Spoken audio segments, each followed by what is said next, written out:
Once upon a time there lived, in the ancient city of Antwerp, a beautiful maiden called Elsa. She dwelt in a grand old palace. The walls were thick as any fortress, and the towers looked proudly down on the town.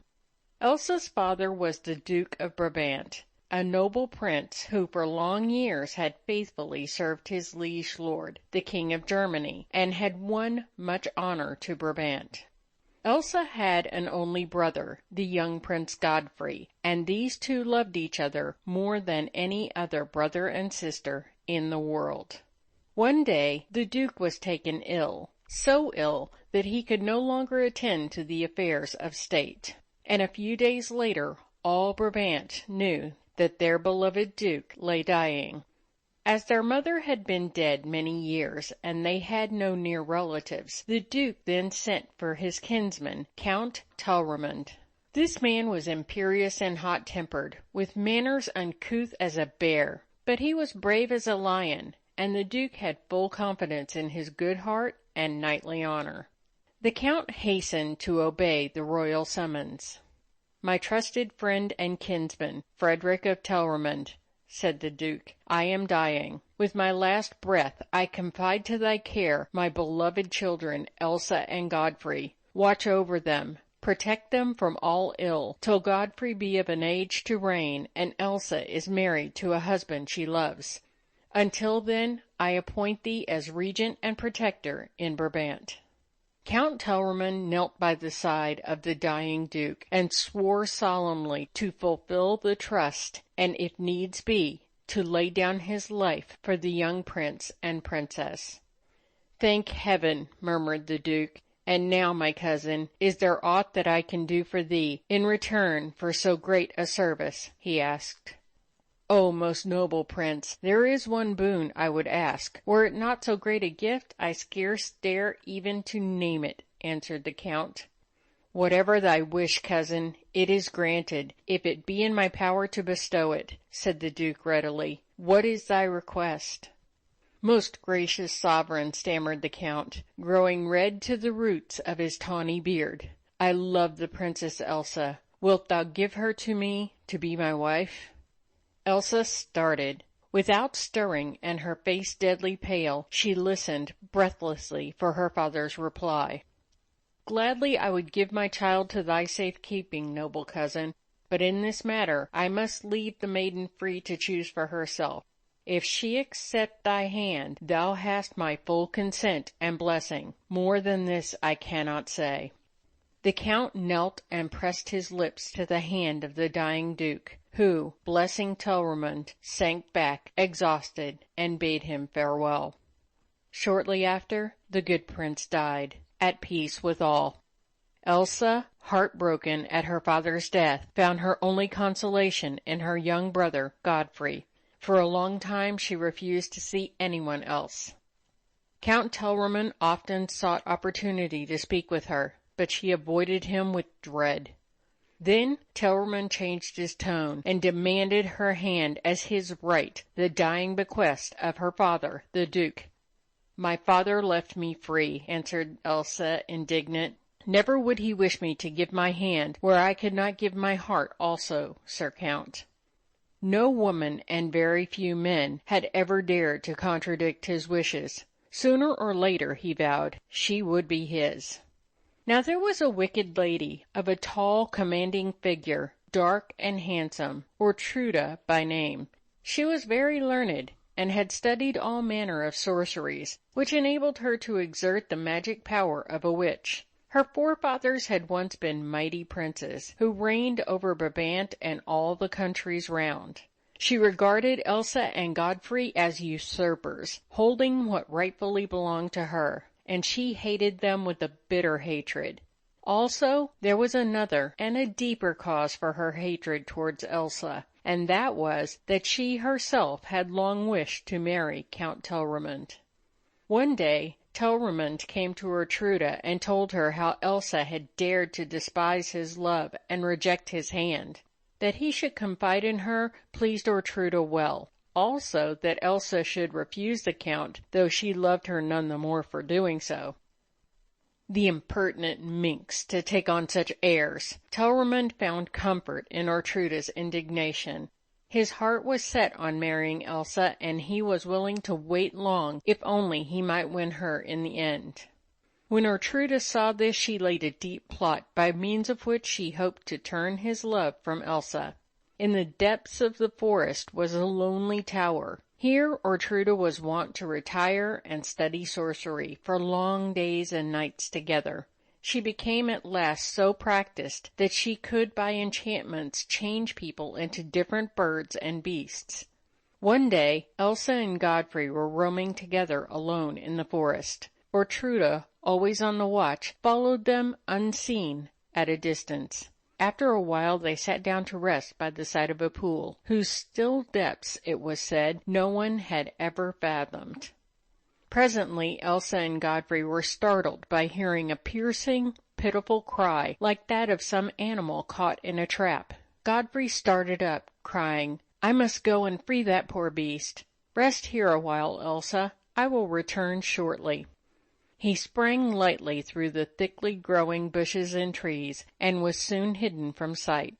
Elsa waited by the pool, thinking of all the happy plans she and Godfrey had been making for the future, when he would reign as Duke.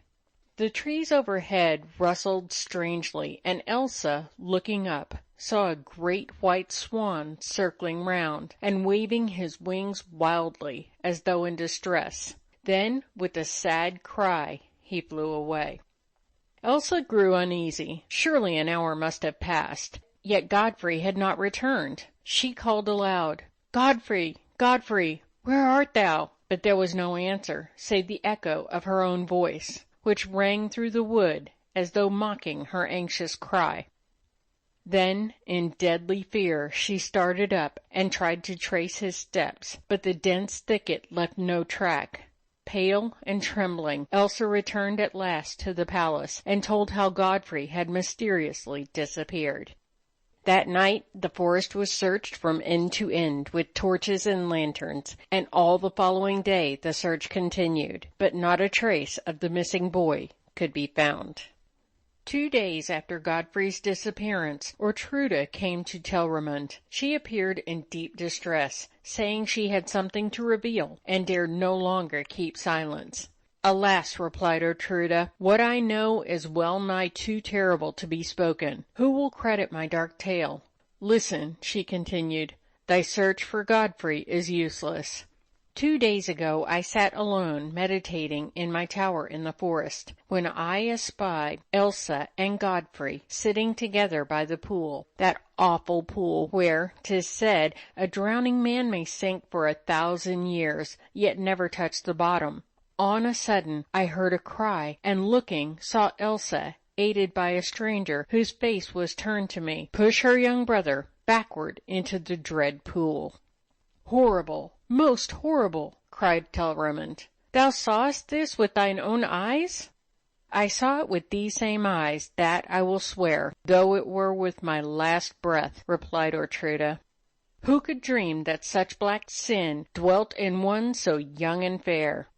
"Ay," said Ortruda, eyeing him askance, "and knowing that thou lovest her, I would have kept silence. But when thine enemies whispered that thou, being next of kin, might thyself have caused the lad's disappearance, then my love for thee made me bold to speak the dread secret." "I thank thee, Ortruda. Thou hast ever shown thyself my faithful friend," said Telramund. "It were better had I given my love to thee, instead of wasting it on one so unworthy.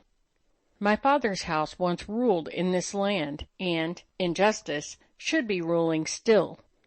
Ah, were poor Ortruda queen, with what joy would she lay her kingdom at thy feet, noblest and bravest of men!" "Thou art worthy to be a queen," cried Telramund, "and that shalt thou be, noble and wise Ortruda. For here do I swear to make thee my wife, instead of her in whom I have been so woefully deceived. As for the murderess, her cruel deed shall be brought to light. She shall be tried by our king, Henry of Germany, and both she and her base lover will assuredly be condemned to death."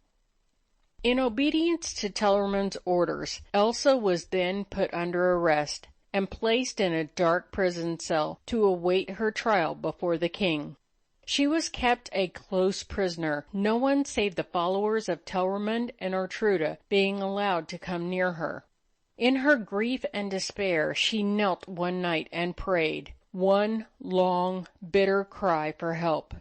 And all at once her prayer seemed taken up, as though on angels' wings, above the narrow prison cell, up, up, till it pierced the utmost heights of the sky above.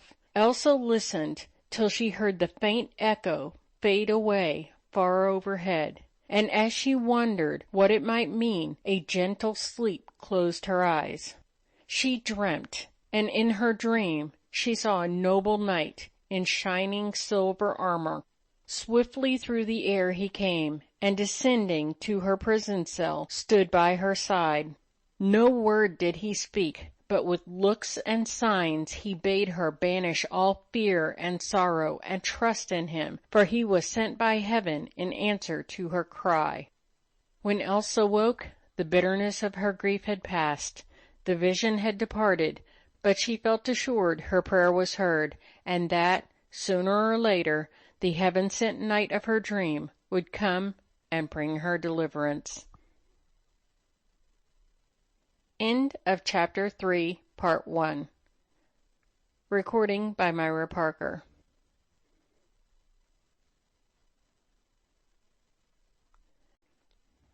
Far away in the mountains of Spain, there dwelt a holy band of knights, vowed to the service of all those in distress or need. The famous knight Parsifal was at this time king of the order, and under his reign the knights of the Holy Grail were unsurpassed for valor and truth. When any cry of distress went up to heaven, the great bells of the Grail temple would commence to swing slowly to and fro, and at this sign the knights assembled in their temple, whatever the hour, day or night. There the Holy Grail would reveal to them in letters of fire what service was required. The same night on which Elsa knelt in her prison cell, far away in Antwerp, the mighty bells of Mount Salvat suddenly broke the stillness of the peaceful night. With Parsifal at their head, the brothers of the Holy Grail hastened to the temple. Among them was one Lohengrin, a young knight of most noble fame, son of Parsifal, the king. Round the altar knelt the knights, while the king mounted the steps and took from a golden shrine the miraculous crystal cup, known as the Holy Grail. A dazzling ray of light instantly streamed down from the dome above the altar, lighting up the cup, which then began to glow with letters of fire written round the brim. Parsifal held the cup aloft, that all might read the message. There was one falsely accused, in sore need and trouble, the Princess Elsa of Brabant. So read the writing on the Holy Grail. The glowing letters slowly faded and vanished. But while the knights discussed among themselves which of them should at once depart for Brabant, the cup again glowed with another message. Let Lohengrin, the son of Parsifal, make ready and depart. He it is appointed to be her champion. Lohengrin rejoiced greatly at being chosen. Kneeling before his father, he craved a blessing before setting out on his journey. Then, buckling on his armor and his sword, a golden horn slung round his neck, he mounted his black charger and rode off into the silent forest. On he rode. The tall, dark pine trees met over his head. The silver moon peeped between the branches, lighting him on his way. All the forest slept. At length he came to the river which marked the boundary of the Grail dominions. He was about to ford the stream when, to his amazement, he beheld a boat, drawn by a snow-white swan, evidently awaiting him. Lohengrin dismounted, and recognized the swan as a bird which had not long since appeared among them and taken up his abode with the knights. As a white swan had always been held in good omen by the knights, the bird received a hearty welcome, and the more so when, shortly after his arrival, the Grail revealed that the bird was none other than a youth of noble birth, the innocent victim of a wicked enchantment. Round the swan's neck was a fine gold chain of curious workmanship, with neither clasp nor fastening, so that no man could remove it without injury to the bird. From the day he appeared, the swan attached himself specially to Lohengrin. He would follow him about like a dog, and often gazed into his face as though he longed to speak with him. Seeing this faithful bird awaiting him, Lohengrin asked him, "Wilt thou that I go with thee, dear swan?" The bird instantly bent his graceful head, and spread wide his white wings, as though impatient to start. Lohengrin then dismissed his horse, bidding him return to Mount Salvat, stepped into the boat, and the swan sailed away joyfully with him. Down the river they floated swiftly. The swan seemed quite sure of his way. Even when they came at last to the sea, he never paused, but steered a steady course right out of the bay and away across the wide ocean. End of Chapter 3, Part 2. Recording by Myra Parker.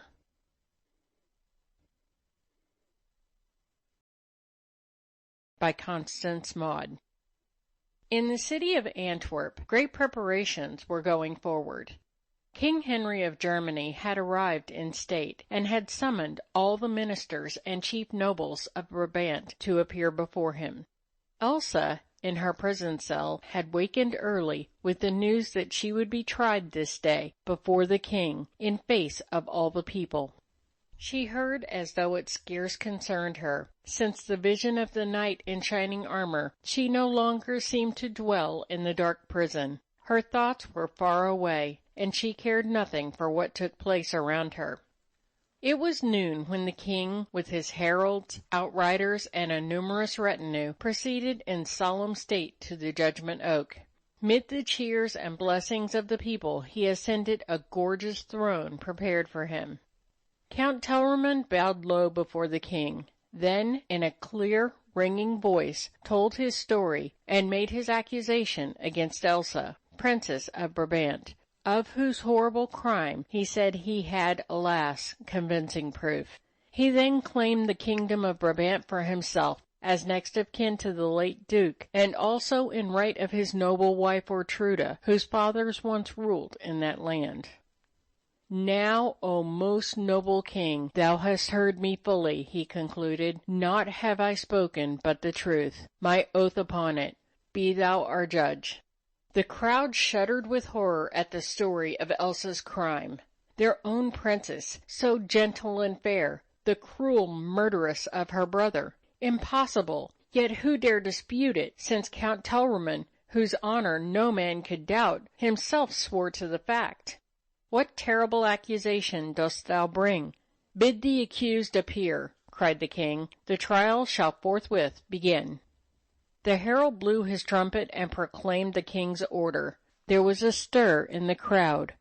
All eyes turned toward her as Elsa appeared, followed by her ladies. Slowly she walked to the foot of the throne, gazing before her like one in a dream. "Art thou Elsa of Brabant?" asked the king. Elsa bowed her head. "Dost thou know the charge that is brought against thee?" he demanded sternly. Again Elsa assented, dropping her head sadly, but without speaking. "What answer canst thou make? Dost admit thy guilt?" the king inquired. She gazed around her with a bewildered air, as though trying to remember something long forgotten. "Alas," she sighed, "my poor brother." The people murmured, "'Tis marvelous. What can it mean?"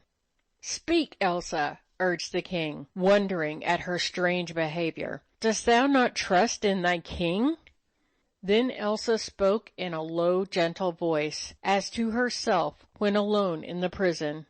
"In my misery I knelt one night and besought God's aid. My woeful cry seemed all at once caught up to the highest heaven. I listened, wondering. Then peace fell on my spirit, and a gentle sleep came over me."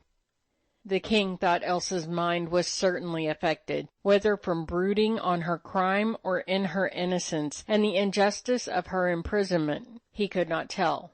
"Come, Elsa," he said in a rousing tone, "defend thyself now before the judge." But Elsa appeared neither to hear nor understand, and continued her dream with a look of rapture. Borne through the air he came, a knight of such perfection and nobility never yet I saw. Clothed in glittering armor, in his hand a sword, slung round his neck a golden horn. No word he spake, but gazed on me tenderly. Peace and comfort came to me with his look. That knight will be my champion and deliverer. The king was sorely perplexed. This dreamy maiden hardly seemed like a criminal. Looking at the sad, fair face of the prisoner, he could not find it in his heart to believe her guilty. Yet he held the count as a true and honorable knight, incapable of falsehood, one who had, besides, risked his life for king and country. Turning to the count, he then asked solemnly, "Frederick of Telramund, wilt thou in mortal combat let heaven's ordeal decide thine accusation as true or false?" "Yea, that will I, O king," answered Telramund with proud confidence. "And thee also I ask, Elsa of Brabant, wilt thou abide by heaven's decree in the mortal combat that shall be fought for thy cause?"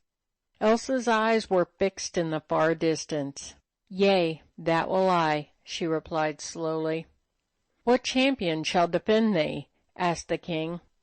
"That knight whom heaven sent me. He and none other shall be my champion," replied Elsa, "and this is the reward I offer. He shall wear my father's crown, and high honor I shall deem it to give him my land, my wealth, and my hand." "A prize worth fighting for," murmured the people. Their hearts beat true to their princess, in spite of appearances against her. "Let the summons go forth," cried the king.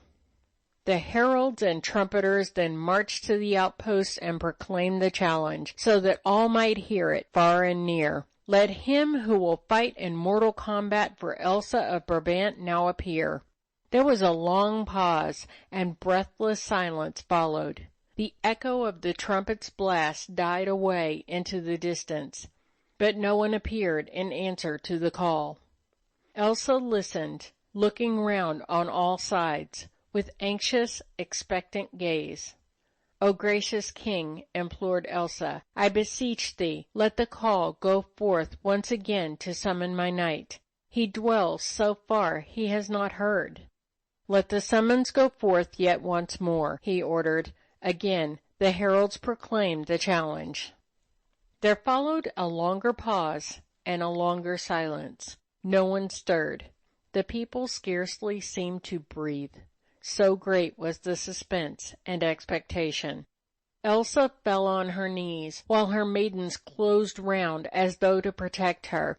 "O Lord," she cried, "send my knight speedily. I beseech thee. Once at thy command he came to me. Oh, send him now again. Tell him of my sore need." She implored in despair. Her women knelt also, weeping and praying. Suddenly a cry went up from the people standing near the river bank. "See! A wondrous sight! A swan drawing a boat! And standing in the prow, behold a knight in shining armor. Lo, he comes with utmost speed." All rushed forward eagerly to see. The king from his throne looked towards the river and beheld the amazing sight. Elsa on her knees listened spellbound in a transport of joy. Frederick of Telramund, struck dumb with awe and astonishment, looked at Ortruda. Her face had turned an ashen hue. Her glittering eyes were dull, as though the light within had suddenly gone out. She gazed at the Swan with greater terror than had he been a dragon. "'Tis a miracle of heaven!" exclaimed the men. The women on their knees cried joyfully, "O God be thanked who hast heard our prayer. Hail to the heaven-sent one who comes to save the guiltless." The boat had now reached the bank. Lohengrin stepped lightly to land, and then turned lovingly to the Swan. "My thanks to thee, beloved Swan," he said. "Return now o'er the waters to the blessed land from whence we came. Faithfully hast thou fulfilled thy task. Farewell, beloved Swan." He gazed sadly after his faithful companion as the Swan slowly turned and swam away. The crowd made way for him eagerly as Lohengrin advanced to the king's throne and bowed low. As he raised his head, Elsa turned and uttered a cry of joy at beholding no other than the knight of her vision. "Hail, royal Henry! May the blessing of heaven ever rest on thee," said Lohengrin. "Welcome, Sir Knight," replied the king graciously. "Surely by a miracle divine thou art come to this land?" "I have been sent, O king, to fight for the honor of an innocent maiden, in sore need and distress," answered Lohengrin. Then, going before Elsa, he asked her, "Wilt thou trust thy cause to me, O Elsa of Brabant? Wilt thou take me for thy champion, without doubt or fear?" Elsa raised her eyes to his.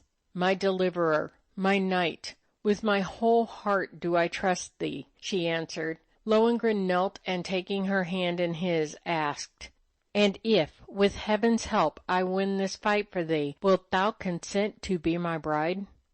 "I am thine, thine only, my knight. All I have I give thee gladly," said Elsa with shining eyes. "One promise wilt thou give me?" "To thee I will promise anything," Elsa answered readily. "Then if thou desirest, as I, that nothing part us ever, that thy people and thy country become from henceforth my people and my country, never shalt thou ask of me my name and race, or whence I come," said Lohengrin earnestly. "Never will I seek to know thy secret. Thy love is enough for me. Naught else do I desire." "But, Elsa, think well what it is I ask," urged Lohengrin. "Never must thou desire this knowledge, and never must this secret between us cause thee sadness." Elsa was troubled that Lohengrin repeated his request. There was nothing in the world she would not gladly grant him, her champion, her deliverer. "Thou hast never doubted my innocence," she answered. "Dost thou not trust in me? And shall not I also trust in thee, my knight, whate'er thou askest of me?" Then Lohengrin stood forth, and in a ringing voice that all might hear proclaimed, "Hear now, all ye people and ye nobles of Brabant. I hereby declare before heaven and before all men, by my honor as a knight, that free from every shadow of guilt is the maiden Elsa, Princess of Brabant. False and unfounded is thy black charge, Frederick of Telramund, and that will I prove by heaven's ordeal." Telramund advanced with angry mien and flashing eyes. "What magic brought thee here, Sir Stranger, I know not. Thy talk is bold enough, but my answer is not in words. This, my good sword, shall defend mine honor. May victory be to right and truth, say I." Lohengrin turned towards the throne. "We await thy command, O king, to commence the combat." The king ordered the fighting ring to be measured, and this being done, he then besought heaven that in this fight victory might be, not as in other fights, to skill and strength, but to the one on whose side was right. And all the people fervently echoed the good king's prayer. Scarce a breath could be heard. Every eye was fixed on the gleaming swords as they cut the air like flashes of lightning and clashed with sharp, ringing strokes. A few intense moments, which seemed to Elsa's beating heart a very eternity. Then a crash of falling armor, a wild shout from the people, and the fight was over. Telramund had fallen. Over him, like an angel of judgment, stood Lohengrin. "Through heaven's victory, thy life is mine," he cried. "I give it thee again, that thou mayest use it for repentance." "Victory! Victory! Hail to the hero!" shouted 1,000 glad voices. "The victory I owe to thy innocence alone," said Lohengrin to Elsa. "All that thou hast suffered shall now be atoned to thee." Then Lohengrin and Elsa were lifted to the shields of the nobles, and all the people marched round them in a triumphal procession, shouting a hymn of joyful thanksgiving, in which the good King Henry himself joined lustily. Only Ortruda and the defeated Telramund stood sullenly apart. "Woe is me! Mine honor and fame are undone," muttered the Count. "It would seem, indeed, that heaven is against me." Ortruda, with clenched hands, asked herself in dismay, "Who can this be, before whom even I feel my powers weaken? Who, and from whence?" End of Chapter 3, Part 3. Recording by Myra Parker.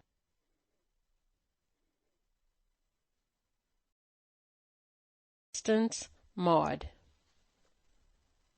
The stars came out in the deep blue sky of night, waiting for the summer moon.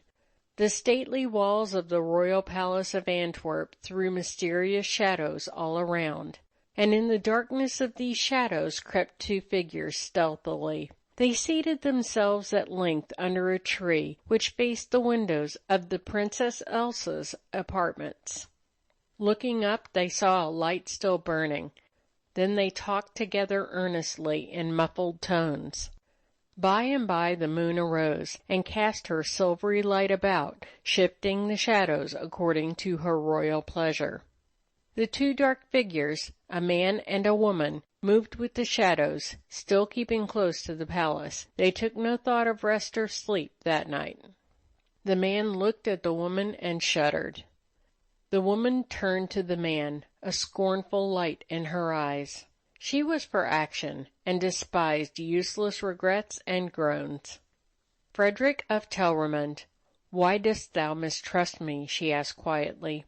"Why?" he cried wrathfully. "Was it not on thy false word that I accused the guiltless and condemned an innocent maid? Thou who didst swear that thine own eyes beheld her murder the youthful Godfrey? Dost thou know who is this mysterious hero drawn hither across the sea by a wild swan?" she asked. "Nay, I know not," he answered. "Hearken now to me," said Ortruda. "It is forbidden him to reveal either his name or country, that his own words allowed. The reason I will tell thee. Should he do so, all his magic power instantly vanishes. There is but one person who can tear his secret from him, she whom he so strictly forbade to ask him." "Ha! Elsa, she must be made to do this," cried Telramund eagerly. Ortruda looked at him and smiled. Her smile was very terrible. "If thou wilt be but silent and watchful, thou shalt taste the sweets of revenge. But, hist!" The window opposite opened softly. Ortruda and Telramund drew back farther into the shadow. A white-robed figure came out on the balcony. Ortruda whispered in Telramund's ear, "Go thou and leave her alone with me," and Frederick withdrew. "Elsa!" cried a wailing, miserable voice. Elsa started. "Who calls me?" "Is my voice so strange to thee?" answered Ortruda piteously. "Wilt thou repulse one in sore distress?" "Ortruda, thou! What doest thou here, and at this hour, unhappy woman?" asked Elsa in surprise. "Ah, woe is me!" moaned Ortruda. "What have I done that such dark trouble should fall on me? How different thy fate! After a brief time of trouble, every cloud has vanished, and life smiles gloriously before thee. Most unworthy should I be of my great happiness, could I spurn one in misery such as thine, Ortruda. Come, I myself will open the door to you." "Ortruda, where art thou?" called the gentle voice of Elsa, opening the door. "Here at thy feet," replied Ortruda, throwing herself down before the white-robed figure. "Kneel not to me, I beseech thee, Ortruda," cried Elsa, much distressed. "Thou whom I have always beheld in pride and magnificence, freely I forgive thee, and if in aught thou hast suffered through my fault, I pray thee pardon me in like manner." "How can I thank thee for such gracious favor?" returned Ortruda, in tones of great humility. "And for thy husband Telramund," continued Elsa, "I will beseech my noble bridegroom on the morrow, that he show him grace and pardon. So let me see thee once more restored to happiness.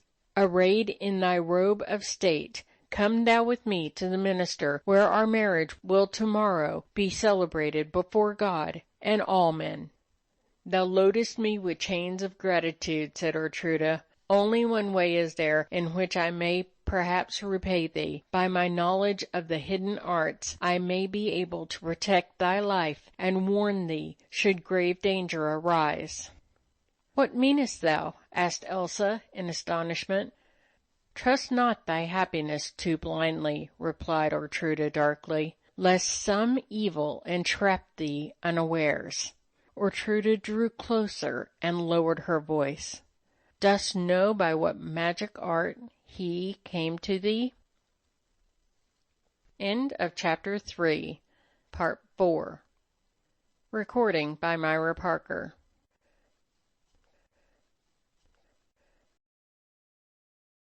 Elsa's wedding day. The sober city of Antwerp had blossomed out in colors gay as a spring garden, with banners, ribbons, garlands of flowers, and triumphal arches. Not a burgher or a prentice but kept holiday. Royal weddings were not an everyday sight, more especially when the bride was a princess of such beauty and virtue, and the bridegroom a knight who had risked his life for her sake.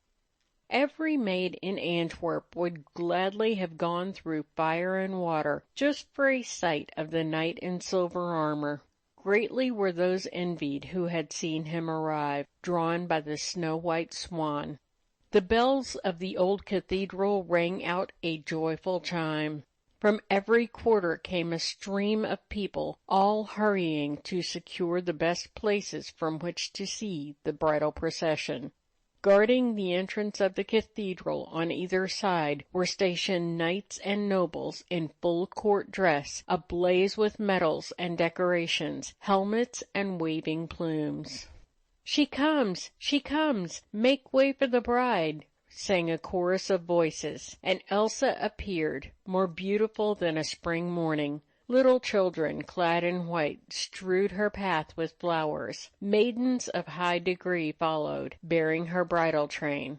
Never had a fairer, happier maid passed through the ancient doorway to become a bride. Smiling and bowing graciously, Elsa ascended the cathedral steps, when suddenly her way was barred by a tall, commanding figure who pushed through the astonished crowd and stood before her. It was Ortruda. "Back, I say!" she cried wrathfully. "Thinkest thou that I am going to follow thee like a serving maid? No longer will I suffer it. The time has come when thou shalt bow before me." The attendants and courtiers stood aghast. "The woman must be mad!" they exclaimed to one another. Elsa could scarce believe that this was the same Ortruda who, a few hours before, had knelt in the dust at her feet. Pale and trembling, she cried, "Ortruda, is it possible? What has happened to change thee thus terribly?" Ortruda gave a mocking laugh. "Thinkest thou," she answered, "that because I foolishly forgot my high position and my worth for one short hour, I must forever after approach thee crawling? My lord was first in all the land. Not a foe but feared his sword, not a tongue but spake his praise, but thy hero. No man ever heard of him. Thou thyself canst not even give him a name." The people murmured indignantly, "Will no man silence this slanderous woman?" But all trembled, remembering her reputation as a witch, and not daring to brave her wrath. Fortunately, at this moment appeared the king's outriders, followed by the royal bodyguard, and King Henry himself, riding side by side with the bridegroom. "What? Ho!" cried the king, looking at the threatening figure standing across the bride's path. "Who dares to make strife on a wedding morn?" Lohengrin hastened to Elsa's side. "What do I see? Why is this terrible woman near thee?" he asked. O my deliverer, protect me from her. Pardon me that I forgot thy warning. Seeing her in misery at my door last night, I took her in. Behold now how she turns on me, and mocks me for my trust in thee." Lohengrin stood between Ortruda and the trembling Elsa. "Begone, thou fearful woman," he cried. "Carry elsewhere thy poison. Here is no soil in which it can take root." "Hold there!" cried a loud, harsh voice. "O king, hearken, I pray. Greatly hast thou been deceived. The combat was no heaven's ordeal, for by the evil power of magic justice was turned aside. Here before all men I challenge him, the impostor, to declare his name and race, and from where he came, drawn hither by that unholy bird. If he dare not say, methinks it looks bad for his knightly truth and honor.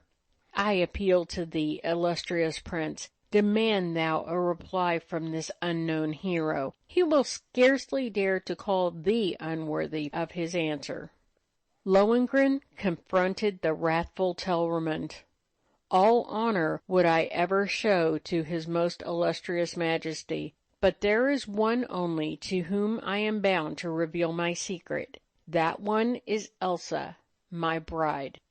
Lohengrin feared for one dread moment that the wicked Ortruda's poison had, after all, begun to work. One moment only, then, to his joy, Elsa raised her head, and shaking off all doubt, she cried, "What he keeps secret, that he does in wisdom. She whom he has saved, shall she not trust him?"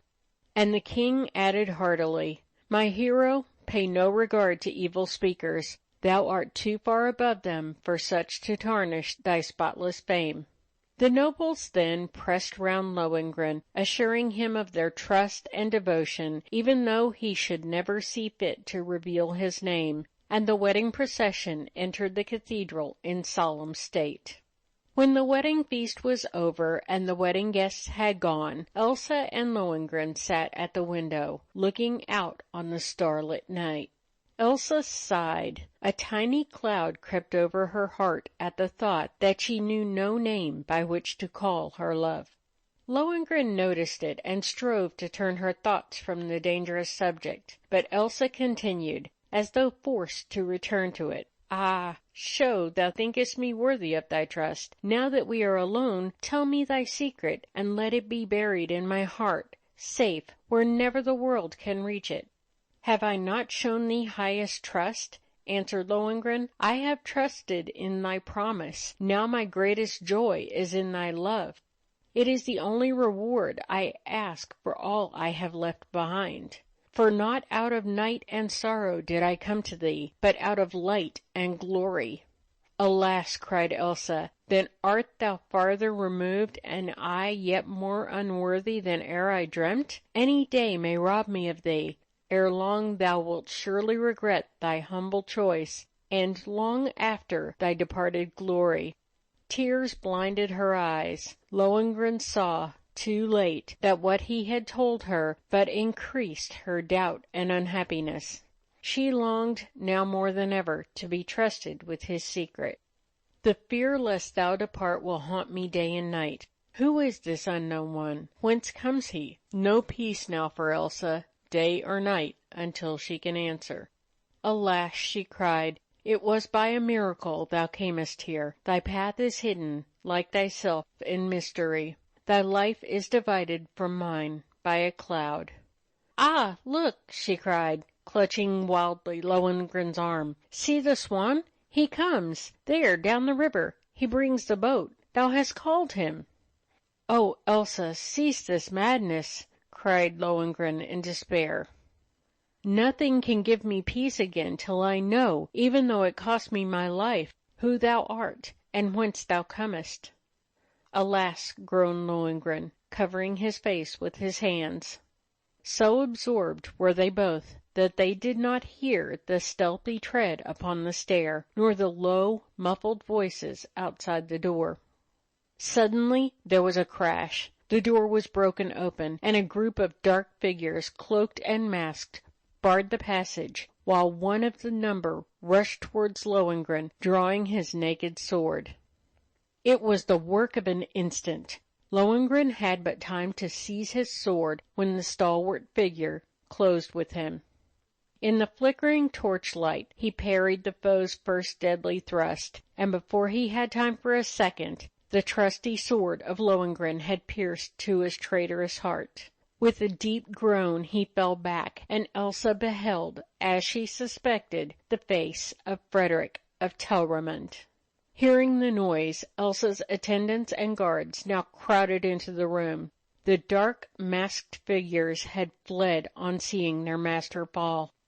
Lohengrin turned to the guards and bade them bear the body of Telramund before the king's judgment seat. Then to Elsa's attendants who supported their fainting mistress he said sadly, "Make her ready to appear before the king. There I will meet her and answer her question, who I am and from whence I come." At noon next day, King Henry held a review of his troops. Before leaving Antwerp, the king desired to collect forces for a war against the savage drones who were threatening the peace of Germany. The king counted greatly on Lohengrin's help, for never had he seen one more fitted to command and lead his troops.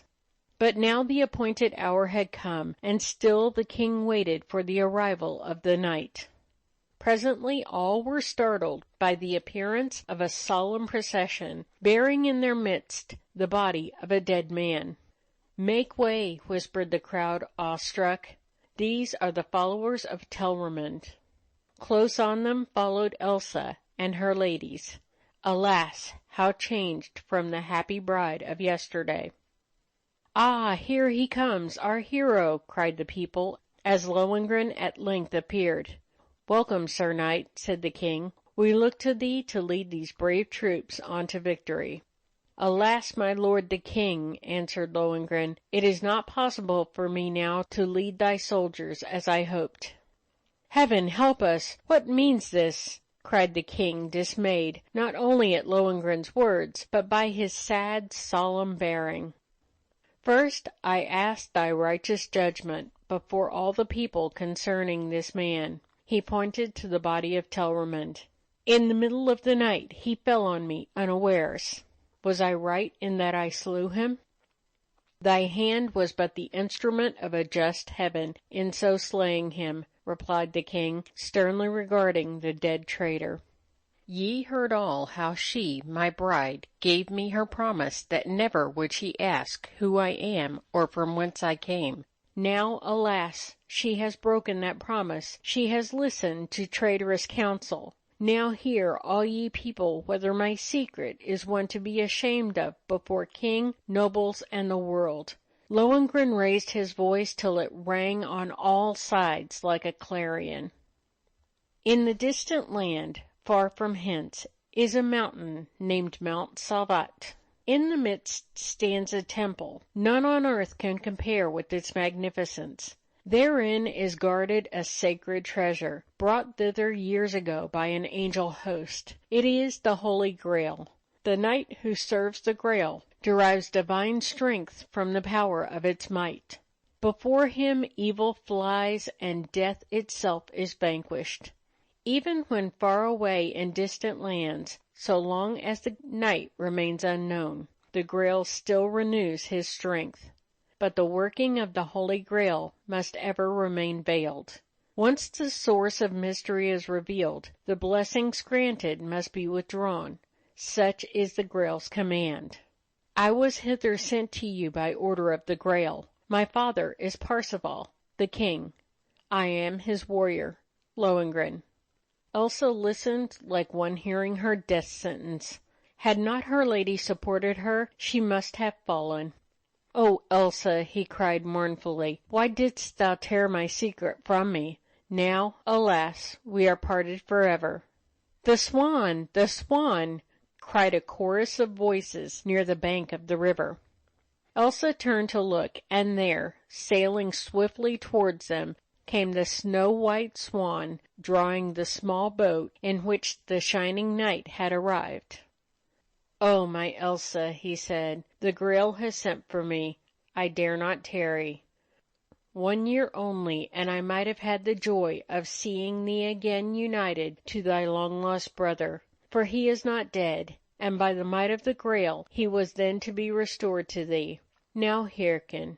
Should he return, give him these, my sword, and horn, and ring. The sword will bring him victory in battle. The horn will bring him help in time of need, and the ring he shall wear in memory of me. Farewell, my beloved bride. Farewell forever.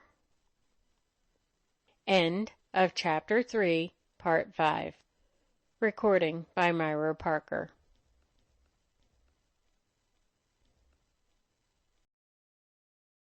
Ireland, from the Gudrun Lay. When Hedel, the young king of Denmark, but newly crowned, was minded to take him a wife, he sent and gathered together his high vassals and lieges to his palace in Lohengrin to give him counsel.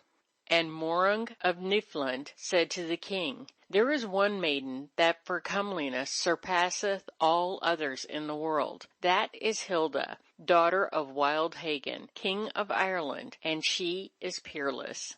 That may be so, answered the king, but Hagen is waxed so proud that there is no dealing with him by fair words, and many kings and jarls, which sought to carry her off by strength of arm, now sleep the sword's sleep because of her.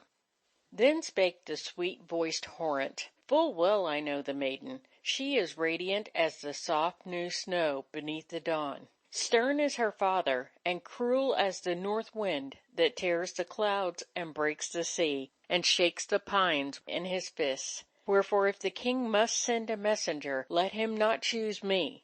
Fruit spake also, Neither am I fain to go upon this errand, but let the king send and summon Jarl Waite of Sturmen. He is more reckless than any man, and heedeth no living thing. But when Jarl Waite was come before the king, and understood what was required of him, he was but ill pleased, and said, I ween Horrent and Fruit to have counselled thee in this, and to have done in no friendly wise toward me. Howbeit I am not the man to pick an enterprise that hath no peril in it. I will go, but since Horrent and Fruit esteem my life so lightly, they shall go likewise. Then Uralt of Ortland and Morung said, It is well spoken, and inasmuch as it behoveth none to hang back when brave men take their lives in their hands, we also will go with them. So the king made ready a great ship of cypress wood, in fashion like a dragon. It was all aglow with golden scales. The anchor was of silver, and the steering paddle overlaid with gold. Within he furnished it abundantly, with victual for the voyage, with armor and raiment, and presents of great price. Then Jarl Waite and Morung, Horrent and Fruit, and Uralt entered into the ship with 700 of their men. They drew aloft the embroidered sail. A fair wind arose and bore them out of harbor. For many days they tilled the barren sea fields, until weary of sea toil they saw the welcome land, and steered in for Castle Balian, where Hagen the king kept court. Being come to shore, Horrent and Uralt took precious jewels in their hands worth many thousand marks, and leaving their men hidden in the ship, came to King Hagen, saying, Behold, we have voyaged from a far country, where we have heard of thy fame, and we pray thee take these presents at our hands. Hagen looked at the jewels, and marveled at their great worth. He said, What kings are ye, and whence have you come with all this treasure? Horrent answered, saying, Banished folk are we. Hast thou not heard of Hedel, who is king in Lohengrin, and of his might and majesty, of the battles he has fought, and the riches he has gathered together? He despiseth such as we, and being well befriended, careth nothing for his men. Wherefore a few of us, weary of his overbearing ways, have left him seeking service. Then said Hagen, Ye shall abide with me. And he commanded to make ready lodgings for them in the city. But Horrent and Uralt gave gold away so lavishly to all within the city that the people said, Of a truth, these must be the richest kings of the earth. And the fair Hilda, hearing of it, desired greatly to see these strangers, wherefore her father bade them to a feast. The Danish knights came at his bidding, arrayed most sumptuously. And the feast being over and the wine outpoured, the Queen and Hilda left the table, desiring that the guests might be brought to them in the inner chamber. First Jarl Waite went in, a huge and burly man with a great rough beard and brawny hands. But when the Queen bade him sit between her and the Princess, he blushed and stammered, and then blundered shamefaced to the seat. "Thou art strangely ill at ease in company of ladies," said the Queen. "Ay, mistress," said Jarl Waite, "I am not over smooth of tongue. I am not skilled to lisp about the weather. What shall I say? This seat is soft enough. I never mind me to have sat so soft before, nor to have wrought so hard in doing it. By my life, good ladies," he cried, upstarting, "a good day's battle with a brisk enemy never wearied me so much or made me deem myself so great a fool." Hilda and her mother laughed pleasantly at his bluff behavior and sought to put him at ease. But Waite would have no more. He strode off to the hall among the king and his men, and in an hour or so became himself again. For the king won on him. Hagen's big voice, his battle knowledge, and his love of fight opened Jarl Waite's heart, and the two were soon made friends. But for the women, there was none in their esteem like the sweet-voiced Horrent. He was fair to look upon as a woman, yet had no lack of courage in the battle time. His wit was quick, and when he talked his face was in a glow at sight of the strange pictures in his mind, whereby he likened things to one another in curious sort, so that all which heard him wondered and were glad. Now Hagen spake much with Waite concerning sword-play and the mystery thereof. So presently Jarl Waite besought the king to appoint him a master of fence to teach him a little of it, because fencing after their manner was a thing in which he was little learned. Then King Hagen sent for the best fence-master that he had, and set him to teach Jarl Waite the rules of sword-play. But quickly losing patience at the long list of early rules which the fence-master laid down, Hagen caught the foil from out of his hands, crying, "Away with you! Why all this stuff? In 4 strokes I will teach this man to use a sword." So the king fell to with Waite, whom, however, he very soon found an exceeding skilful master of fence. Thereat being somewhat angry, he struck in fiercely, and they both carried on the sport till the buttons flew off the foils, yet neither gat the better of the other. Then Hagen, throwing down his foil, cried, "In sooth, never saw I youth learn so quickly." And Jarl said, "There is very little wherein the serving men of our Lord's country are not already learned."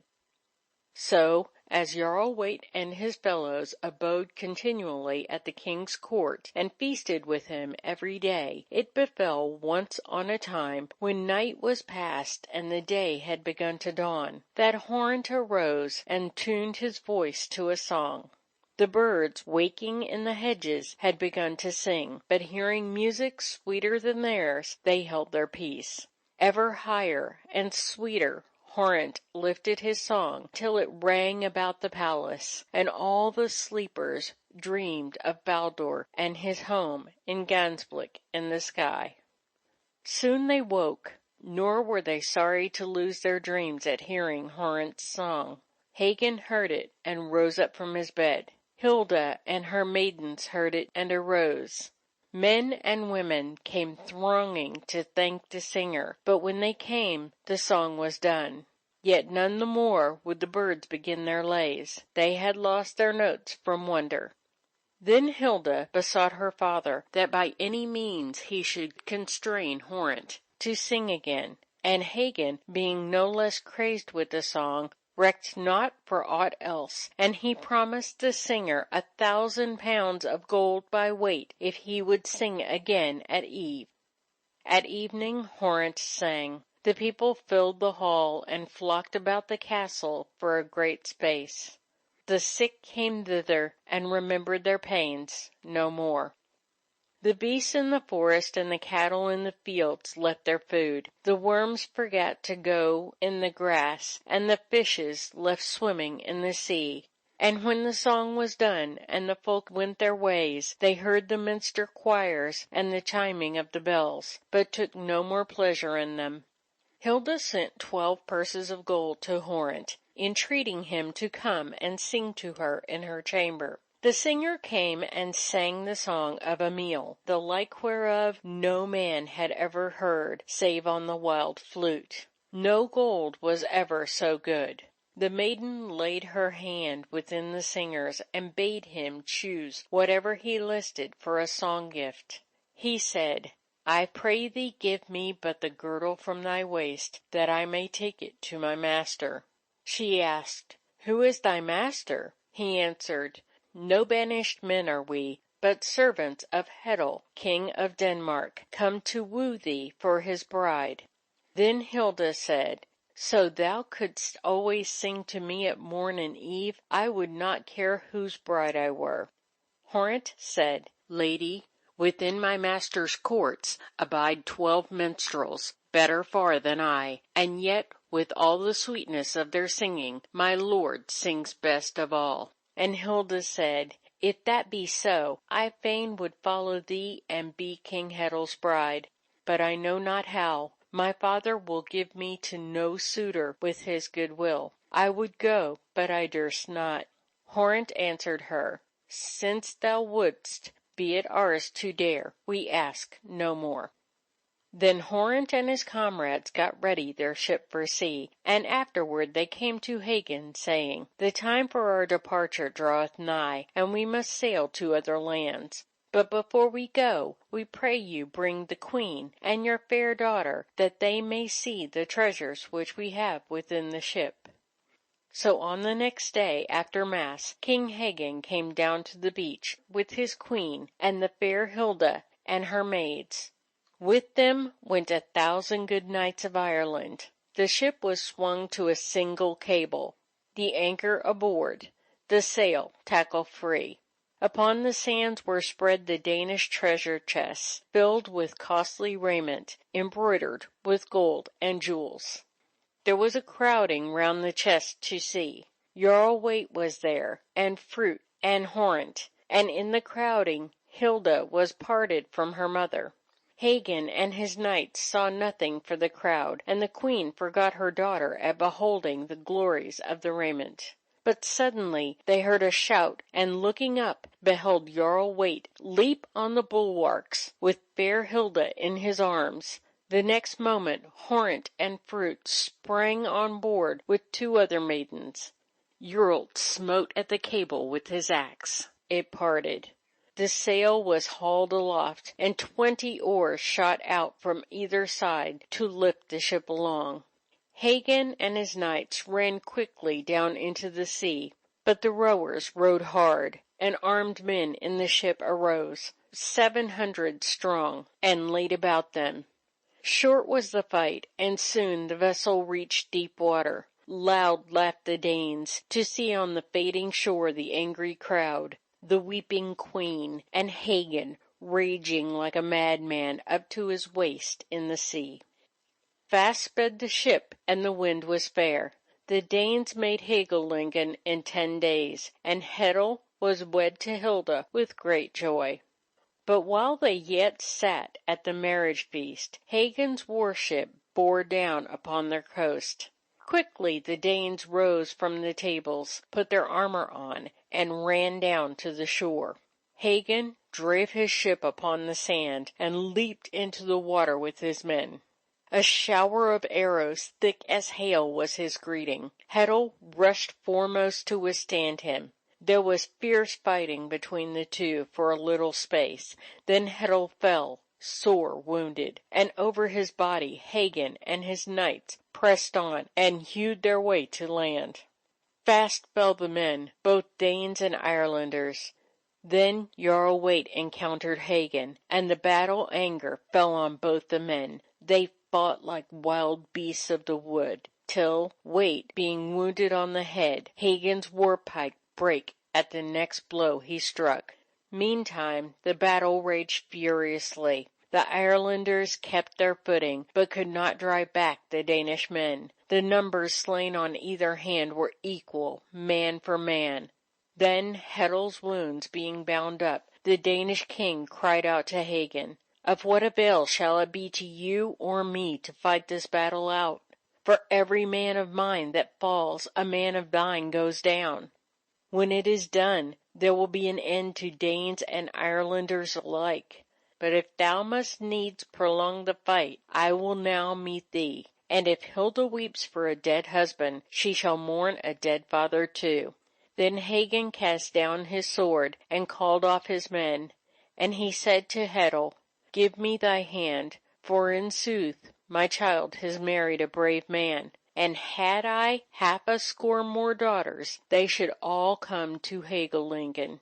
So the kings made peace together, and the marriage feast was all begun again, and kept for 12 days in King Heddle's palace. Moreover, a wise woman brought forth herbs and roots, and healed the warriors of their wounds. And after the feasting, Hagen and his men were loaded with gifts, and they entered into their ship and departed to Ireland. End of Chapter 3, Part 6. Recording by Myra Parker.